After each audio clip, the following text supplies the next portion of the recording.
Welcome back to the Philippines, Emilio. Ikinalulugod ng Admiral ang pagbabalik mo sa Pilipinas. Tunay na ikinalulugod ko rin ang aking pagbabalik sa Pilipinas, Admiral. Nais ka makausap ni Admiral.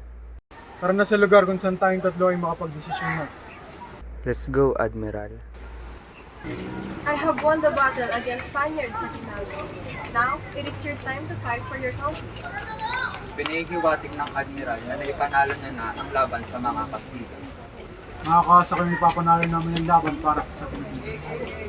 Then, we can assure that the American government will acknowledge the Philippines' freedom after this war.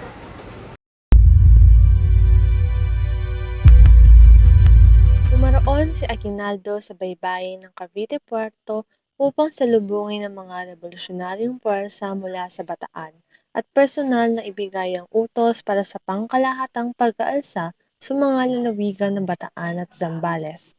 Bitbit ang pusong naghahangad ng kalayaan mula sa mananakop na Espanyol, matapang na kumilos si Emilio Aguinaldo kasama ng ibang Pilipino para sa pinaghahandaang pag-aalsa.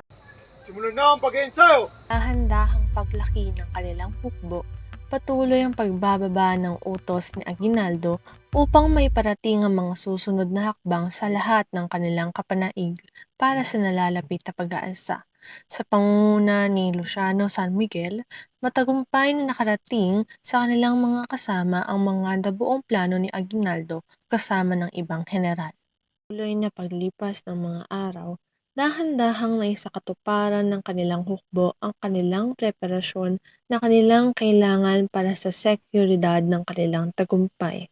Tapos ang kanilang masigasig na paghahanda, sa pagsapit ng ika-28 ng Mayo, nagsimula ang digmaan sa alapan ng 10:00 ng umaga sa pangunguna ni Aguinaldo laban sa mga sundalong Kastila.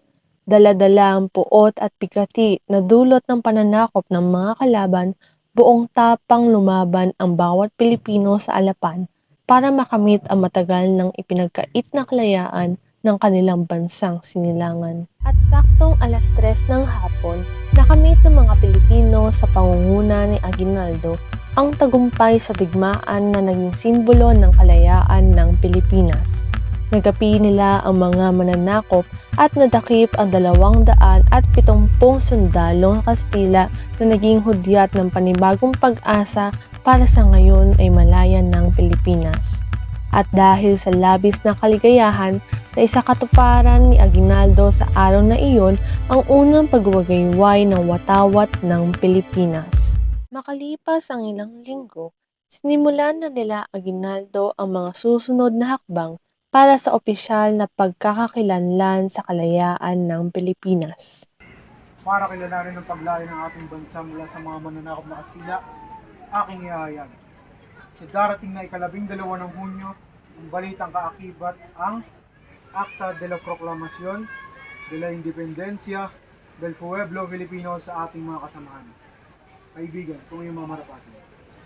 Kalakip ng pagbabasa ni Ambrosio Rianzares Bautista ng kasulatan na nagpapahiwatig ng kalayaan ng Pilipinas ay ang nag-aalab na puso ng 78 Pilipinong pumirma para sa mahal nilang bayan.